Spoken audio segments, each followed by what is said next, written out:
I realized this was a little different because I think we usually play some games or Brother Benjamin first. We're still going to do that.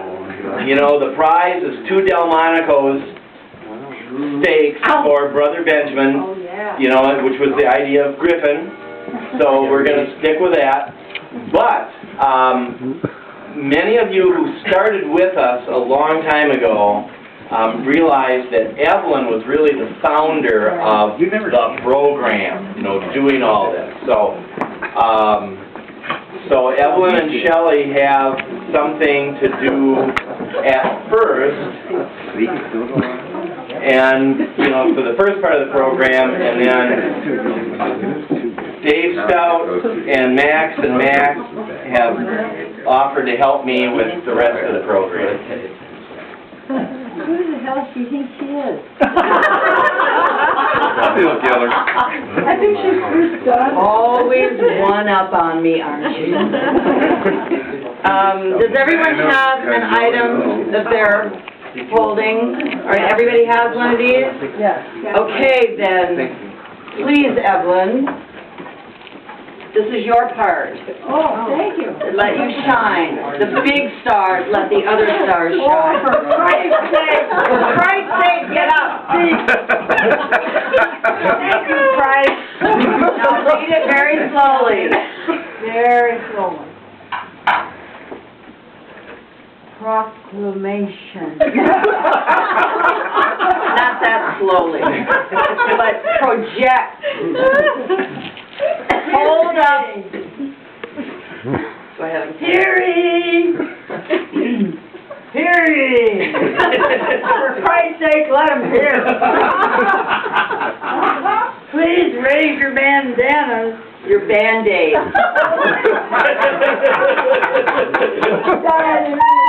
Please raise your band-aids. Plural, that's plural. I'm sorry. Please raise your band-aids to bind the wounds that George Washington might now feel. Thank you. For That's Christ's it. sake, amen.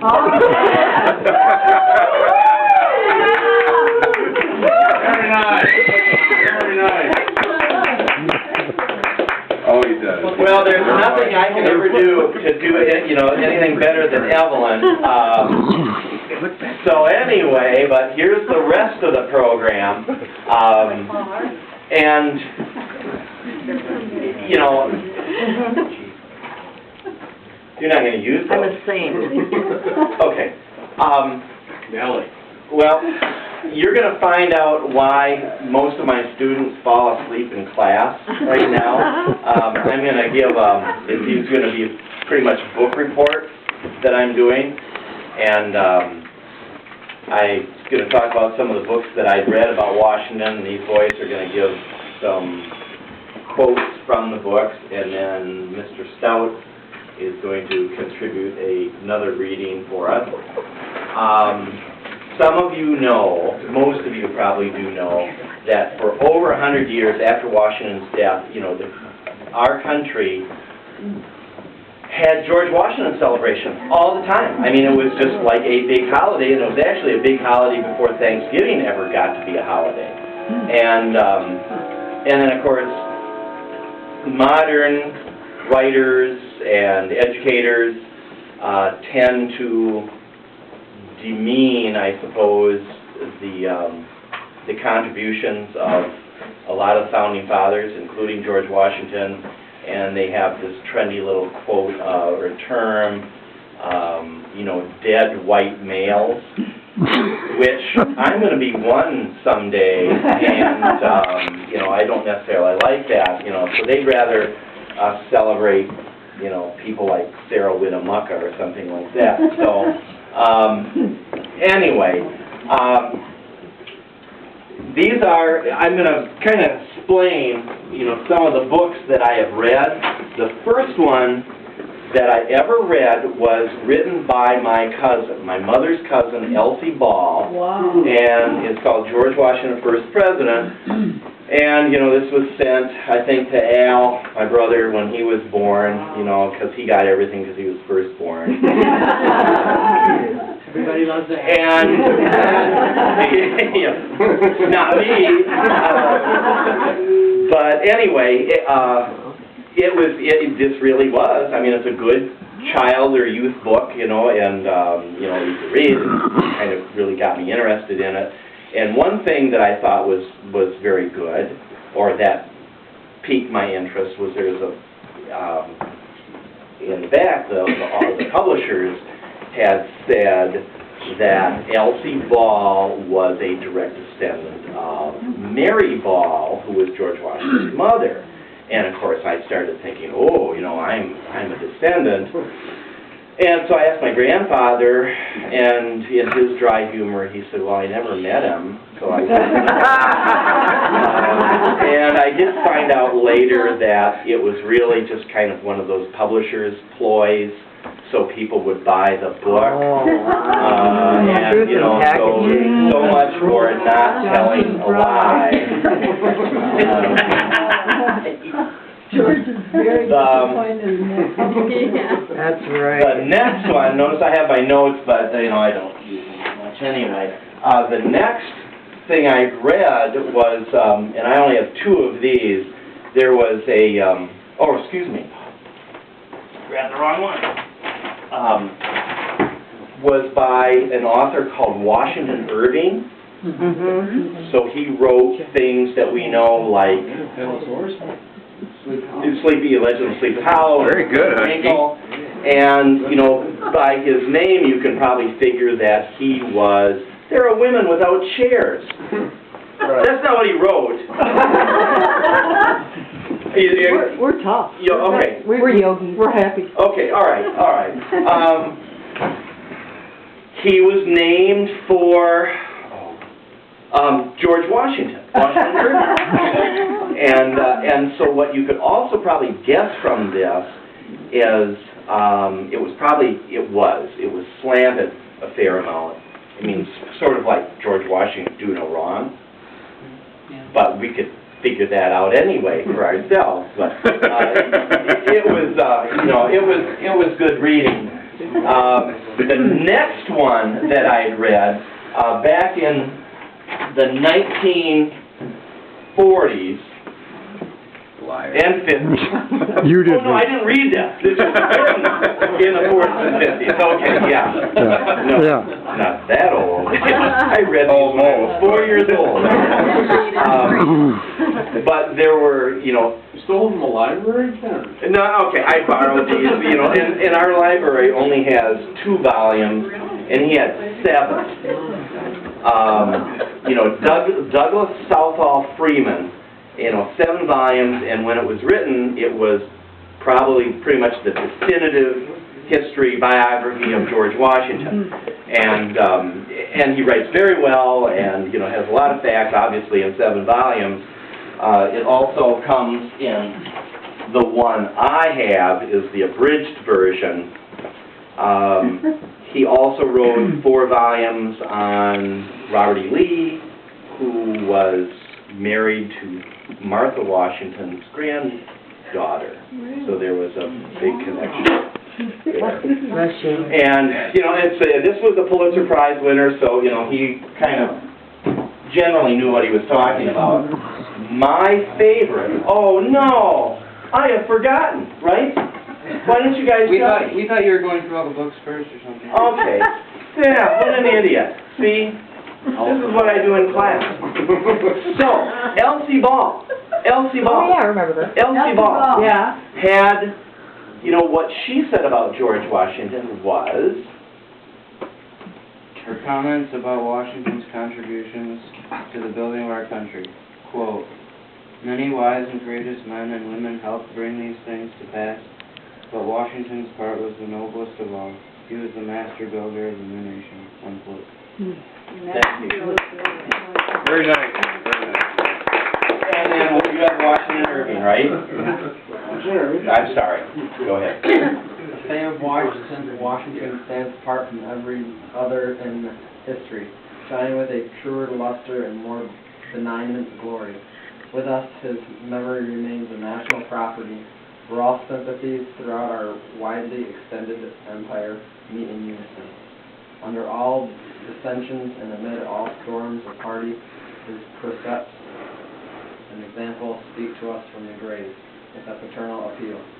His name, by all revered, forms a universal tie of brotherhood and watchword of our union.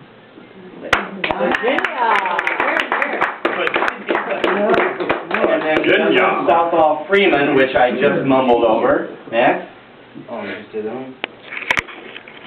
Washington had deep and dedicated love of country, a patriotism that sprang originally from his belief that Americans were being denied their inherited rights, surrender of which without a struggle was unworthy of self-respecting men.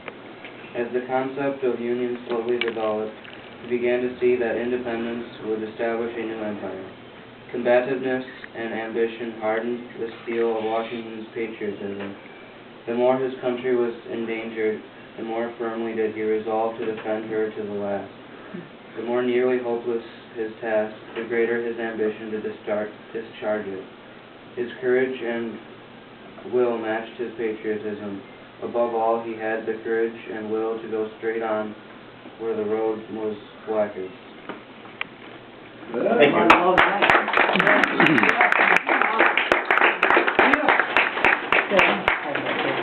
Thank you. All right, Yeah. these are mine.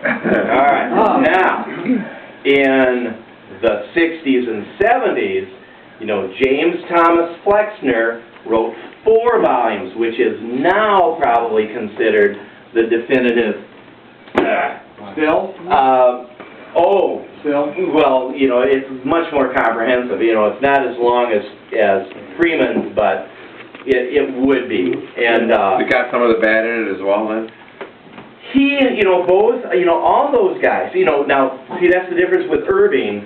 You know, Irving, everything was perfect, you know, and both Freeman and Flexner would say, okay, you know, this was wrong, but you could see a growth in character. I mean, you know, that's my interpretation. And if you see what they say, you know, how they come up with it, you know, at the end, you know, they'll all, you know, those people will just say, this guy was, you know, inordinate, you know, and you know, and I like that. And I think Flexner also, this isn't part of my speech, but he had said,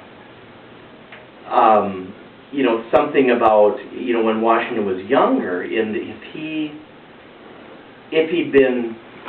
had to have a lot of the flaws as a young man so he could progress, you know, and also so the rest of us, I mean, if he were perfect, then the rest of us would say, well, I'm not perfect, so I could never be like that, you know, but he was able to change, and, you know, that was a good thing about that. But, you know, it was, you know, again, really easy to read, and, you know, of course, you know, his perspective and everything, you know, was very good. And why am I lost? Okay, oh yeah, you know, he did, you know, this was a simpler version. My accountant certainly liked this, but that didn't lower his prices for me. You know, this is the abridged version, so that's Flexner. He also, in the 70s, his work, Max, you didn't give me the other tape, but anyway, there was a television miniseries based on Flexner's book, which is maybe 8 hours long, so, you know, if you can't read, this was really good too. You know, Hollywood didn't screw it up all that much, you know, but you get, and then there's, you know, some stuff by Flexner afterwards, so. What did he say about Washington, Matt? In referring to the tomb of Washington at Mount Vernon, Flexner comments, quote, "There is no pomp here, just a small vault embedded in a hillside and preceded by 2 hideous shafts raised to late inhabitants of Mount Vernon. Bugles and drums may come here sometimes, but they are out of place. Here lies greatness without ostentation. The dust of a man who denied the temptation of power as few other men in history have ever done. A man who desired from his fellow men not awe, not obedience, but love. Thank you.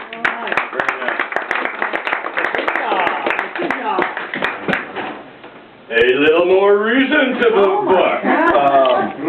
2 volumes by this man named Harrison Clark. And I really enjoy these. I mean, you know, it's not as comprehensive as the others, but I really like, you know, what he did. He would include, you know, include a portion of something that Washington had written during a certain time period, and then he made comments about, you know, what happened, the results, you know, Washington's actions, et cetera, and it was very, very good. And this man, Harrison Clark, has a PhD in economics. And so, you know, some of it was, you know, he's talking about the economic perspective, you know, of Washington's administration especially, and I think Max has something about that. So, if you would, please. Quote, during the Federalist era, 1789 to 1801, the United States achieved what appears to have been the most rapid rate of economic development of any country in history. George Washington, who left the presidency 2/3 of the way through this period, could take justifiable pride in the country's progress. Unquote. Thank you.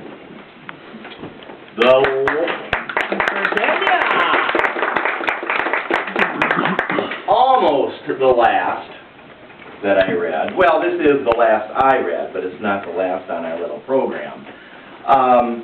Is His Excellency, and this one is a recent bestseller by a man by the name of Joseph Ellis. He was the Pulitzer Prize winner of something called The Founding Brothers a few years ago, and something else. And so it wasn't just this. I tried reading The Founding Brothers, and this is just me, and I did not like it. You know, I like to pick out somebody's writing style that I enjoy, and I set it down after a few pages. And I actually read this book, and it's the only one in my life about Washington that I have not really enjoyed reading. And he may be an intelligent person, and certainly it's not like I know everything either, but it was like reading a Freudian analysis. He's going back 200 years and saying Washington did this because, and all of us could probably write something in the same way, you know, that, well, he did this because, and I'm not sure. So I just like people that write facts and let us, you know, make up our own minds.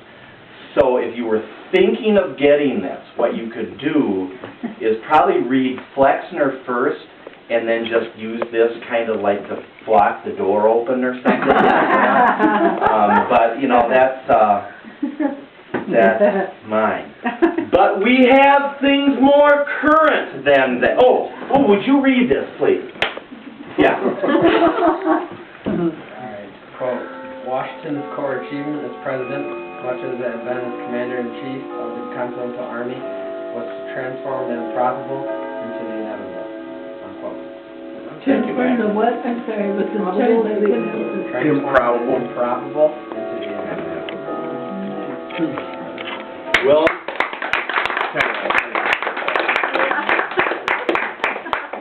we have further research. One of my projects one of the various things I have my students do, but every once in a while I have them do this. I have them do research. Now we're talking about White Cloud doing research now. But I asked them to do research on George Washington and then compare him to any other president there is. And first I say, if you want a good president, I want you to pick out certain criteria, you know, and, you know, whether it's the Boy Scouts, you know, trustworthy, loyal, helpful, and various kind of thing, and, you know, anything, you know, or the 10 Commandments, or whatever you want to do, and have, you know, set these criteria, what a good president should be, and then compare Washington with any other person. If Dave is still awake, I would like him to read this from one of We're drinking Monster all You want me night. to come up there? There's light here. I got It's a little, Yeah, I'm awake. And, everybody, so pass out the cabbages and tomatoes. The monster box. Oh, that's right, okay. So, it's comparing George Washington and... To Jerry Ford. Okay. Jerry Ford. Go to it, Dave. Grand Rapids boy, West Michigan boy. I just want to say about George Washington, that he utilized and brought to the farm mules. Now, for the younger generation, that's a domesticated animal and not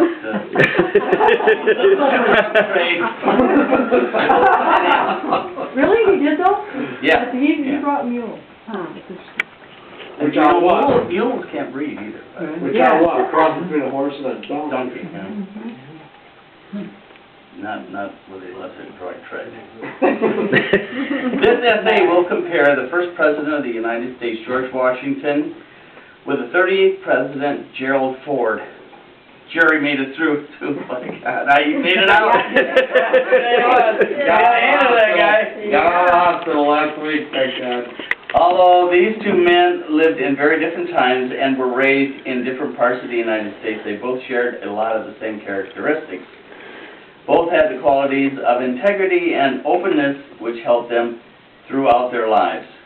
George Washington was born in 1732 into a Virginia planter family. Gerald R. Ford was raised in Grand Rapids, Michigan. Both men were said to be straightforward, honest, and morally fit for the job of president. George Washington was Commander-in-Chief of the Army.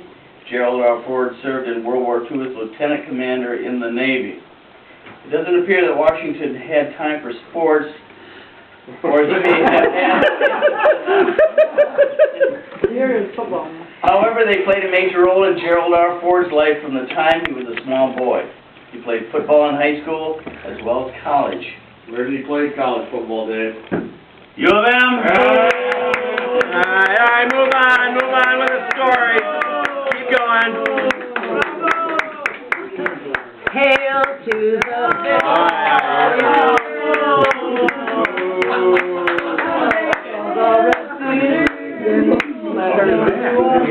Mr. Washington did have a favorite team, the Al Cologne. Yeah, who the heck? It might have been Al Kaline, I don't know. Al Coloni, it's Al Coloni. Gerald Ford's favorite football team was the Detroit Tigers. I think it was his wife's favorite team. Mr. Ford had received a scholarship to play for the Detroit Tigers. Oh, my goodness. Really? Oh, boy, without a football helmet. Yeah, Back in the using now. When George Washington was president, colleges had not yet been formed. However, George Washington was known to study a lot and learn as much as he could. You could say that he was self-taught. Gerald R. Ford went to school in Grand Rapids, South High, and after school attended the University of Michigan. And played with a leather helmet. And Yale, where he studied law. His mother raised Gerald R. Ford after his dad and mom got a divorce 2 weeks after his birth. Oh, really? And Dutch community. 2 years later, his mom remarried Gerald R. Ford. It was Oedipus. He was called Oedipus at that time. And that is how the president got his name. He married his mother. We have the same name. I'm my own Yeah. No wonder you're retiring. George Washington's dad died when he was 11. His half-brother Lawrence raised him. George married Martha Custis in 1759. She was a widow who had 2 children of her own. George and Martha did not have children of their own. Gerald married Elizabeth Ann Bloomer Warren. Together they had 4 children, Michael Gerald, John Gardner, Stephen Meigs, and Susan Elizabeth. Susan Elizabeth was named after her mother. Betty?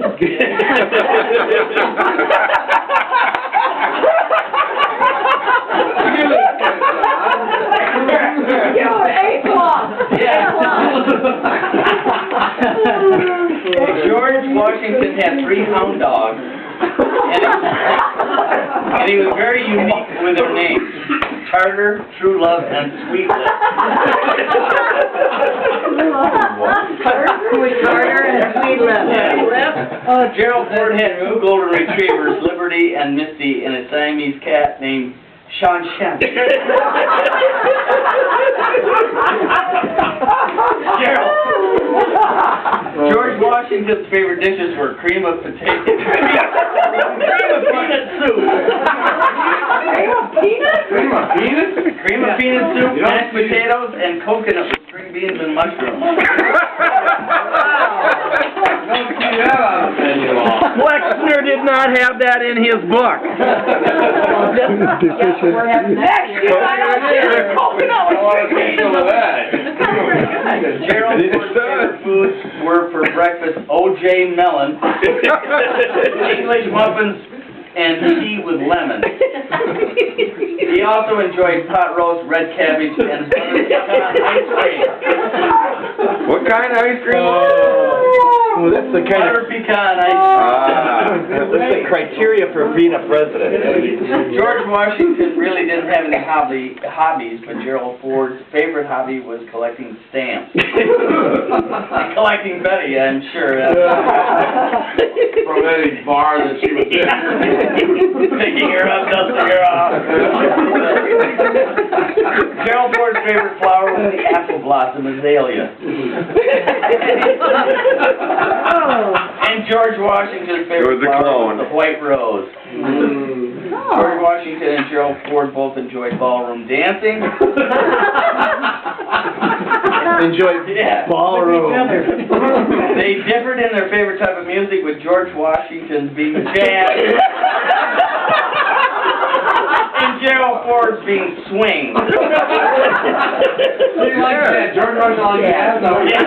Jazz back there. Willie Dixon was alive and well. But George Washington and Gerald Ford served in government prior to being elected president. Gerald Ford served in Grand Rapids, Kent County, and the United States State House of Representatives. George Washington served as an aide in the Braddock's. And that was it. You better give that kid an A. George Washington was the biggest president that we ever had. You're big. George Washington was 200 pounds, and he was 6 foot 2 inches tall. Really? Gerald Ford was one of medium build, weighing 175 pounds. He was 5 foot 7 inches tall. Oh, no, that's gotta be wrong. That's the only thing wrong with this report, John. That's gotta be false, Dave. I'm sorry. Neither George Washington nor Gerald Ford really watched television, do they?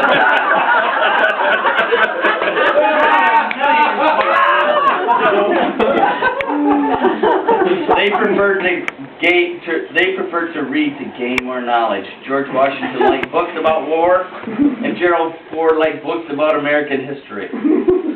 George Washington and Gerald Ford showed ambition at an early age. George Washington mowed lawns, grilled hamburgers in restaurants, and washed dishes while growing up. Gerald Ford cleaned and painted cans in his family's painting. No, I didn't. No, I crossed the kid's name off. Yeah. John. Oh, you didn't give that kid a goddamn A. The amusement park as well as wash dishes. You're part of fun. These early jobs helped build character that would help both men succeed in their adult life. Before becoming president, George Washington worked in his family's business as an expert woodsman surveyor. Gerald Ford was an attorney. Faith in God played an important part in both George Washington's life as well as Gerald Ford's life. Mr. Ford was Episcopalian.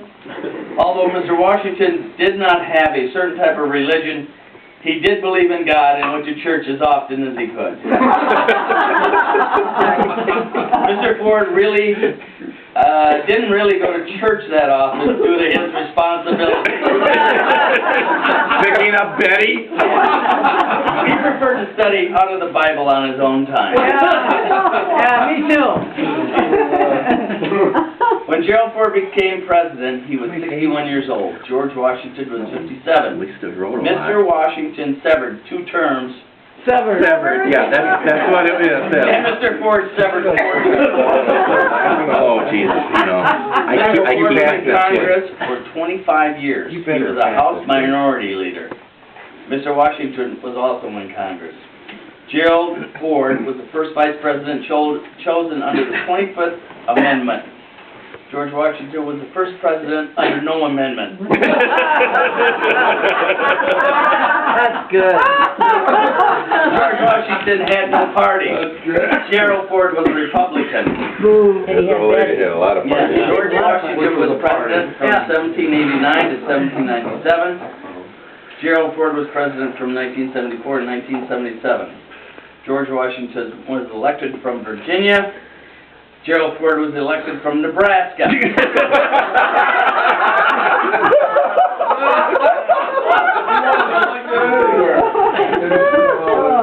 The military played a very important role in both men's lives. Is this before internet or To the after? people. This is George Washington last year. served in the French and Indian War and the Revolutionary War. Gerald Ford in World War II and Pearl Harbor. Both men stayed in the reserves until they were too old to serve. That's not the case today, though, is it? No. Due to the accomplishments that took place while George Washington was in office, his face has been put on the quarter and the dollar bill. His face is also on the Mount Rushmore National Memorial Stone. Gerald Ford was not honored in the way in which George Washington was. He did not have his face put on any money.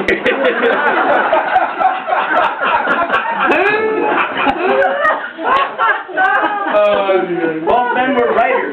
This helped them a lot while they were president. George Washington helped write the Constitution. He also wrote a book called Healing the Nation. Gerald Ford also wrote a book called A Time to Heal. Gerald Washington, nonsense, silly guy.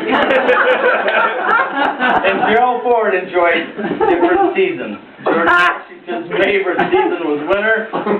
Gerald Ford's favorite season was summer. Probably with all the holidays and Betty there. 4th of July! Yeah, like that. Both men believed in themselves and believed in what they were trying to accomplish. George was confident in his own decisions and indicated that he did not look up to a hero. Gerald Ford stated that his hero was Dwight D. Eisenhower. Background was provided for both presidents to let you know a little bit about each president. This will help you to get an understanding on who both men were. Before the LFD wore off. Both George Washington and Gerald Ford showed characteristics of a leader. They were very loyal to their family and country. These characteristics helped the United States feel like they could trust in their president. What they did in their own lives also made both presidents appear human to citizens, which brought both of them closer to the people that they served. In my opinion, George Washington was the better president of the two. Because he likes jazz?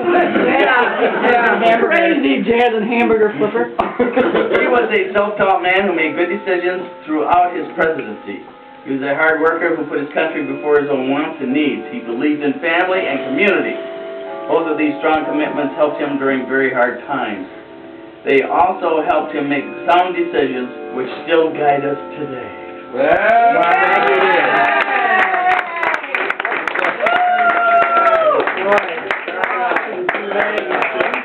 So that's a letter. Let's see the front cover. Get back there, come on, that's a great. Yeah. Let's get a list. Let's see the front cover of that report. I can't read it, but... We don't wanna see the name, we just wanna see the picture. Okay. This is a photo op, yeah. Nice. That's very good. You know, George Washington enjoyed that. That was great. Good job, Dave. I can't read what I wrote on it. Just the two last things, my brother Benjamin, we have dessert. So, first, not that Daniel wants this, but I don't want him to feel, Daniel is the next graduating person. Oh, yeah. Survival kit. Right.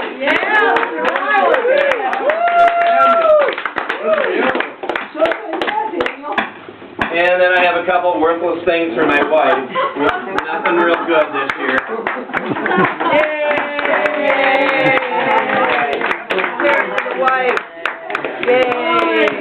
And then I have something for every family, every last name that we have here. It's a bookmark, all right? So it kind of goes with the theme. And then there are also probably extras, so after every family gets one, then, Maxie? yeah, so. Oh, that's a beautiful one. Thanks, man. Oh, that's gorgeous.